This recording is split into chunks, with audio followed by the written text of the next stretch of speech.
Hey guys, it's Miss Palmer. We are going to review equations with variables on both sides today.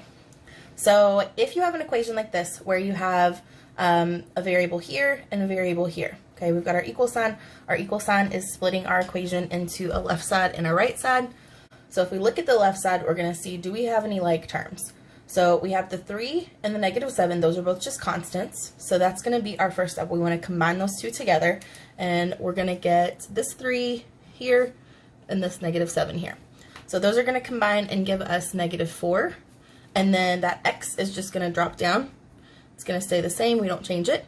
And then on the right side, we look for the same thing. Do we have anything over here that we can actually combine together? We don't have anything here that will combine because 5 and -2x are not like terms. So we're just going to drop those down and we're going to keep them both exactly the same. So now that we have our left side simplified and our right side, remember we didn't really have to simplify. If we had stuff over here, we would have simplified that too. Now that we have those two sides simplified, we're going to start to combine things together. So we want to get our x's, we have an x here and here. We want to get those two x's on the same side of the equal sign. And then we want to do the same thing with our constants. So we want to get -4 and 5 on the same side of the equal sign, but we want them to be on the opposite side from where the x's are, okay? We're going to take this -2x, okay, and we're going to slide it over, or you can think about adding it to both sides.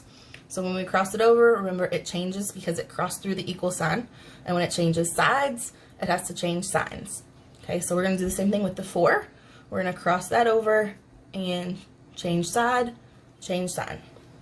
Then we're just going to combine those x's together. So x plus 2x is going to give us 3x.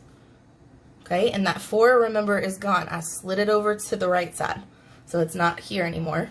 And then on the right side, I have 5 plus 4, which is 9. And remember that -2x is gone because I slid it over to the left. So if you want to think about adding 2x to both sides, it cancels out here. It goes over here. If you want to think about adding 4 to both sides, it does the same thing. Okay. All right, and then I want to get rid of my coefficient in front of the x. So remember that 3 in front of the x means I'm multiplying x times 3, and I want to divide because multiplication and division are opposites. They're inverses. So anytime you have a coefficient, you're always going to divide by that number. All right, so now we have x is equal to 9 divided by 3 is 3. And that's our answer. Okay?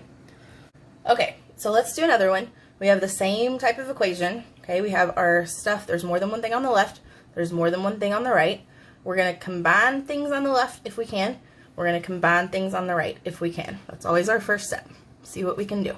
So on the left side, we don't have anything that we can combine. -3x and -20 are not like terms. So both of those are just going to come down and stay the same. Okay, on the right side, I have 5x and -2x. Those are like terms, so I'm going to combine those together. Now, you could also have like terms that are numbers. Okay, so like we did on the last problem, we have the 3 and the 7, the 3 and the -7. This time we have like terms that are variables.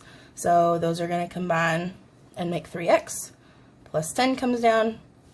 So now we want to get our x's on the same side of the equal sign.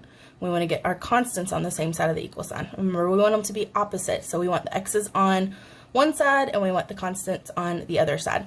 So I always like to move the smallest x. So since -3 is smaller than +3, I'm going to move -3 and change it to positive. Remember, we got to draw the line, change the sign. Plus 10, I'm going to do the same thing. I'm going to draw the line over, change the sign to -10. Then I'm going to combine those two together. So I got -30, and then 3 plus 3 is 6. Okay, and then I have my coefficient here. So I'm just going to divide by 6 on both sides, and I end up with x is equal to -5. All right, guys, good luck. If you need anything, you can just reach out to me, and I'm happy to help you all. See ya.